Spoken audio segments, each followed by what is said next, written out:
Hai Kak. Iya bang. Nak ayam gepuk satu? Boleh. Nak yang gepuk apa tu? Ayam gepuk apa yang paling ramai orang ada? Yang gepuk lembah yang crispy plus. Ramai yang crispy plus. Okey, boleh satu tak? Boleh, okey. Ini nasi apa? Ini tinggal nasi tumis. Nasi biasa dah habis dah. Okey, boleh lah nasi tumis. Dia macam mana nasi tumis? Nasi tumis ada rempah dia. Ada rempah Ya betul. Okey. Okey, kita bagi timun.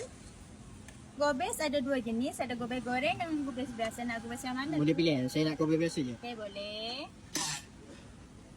Gobes biasa. Ni. Kerupuk.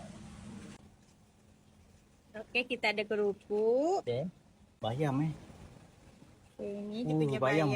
Bayam crispy Ya betul. Masya-Allah. Kita ada telur. Telur. Okey, ada telur. Telur mata masya-Allah. Tu ada enoki. Enoki Enoki ada tahu tempe. Tahu tempe. Tahu tempe baik enggak? Ayam. Ayam bagian apa tu?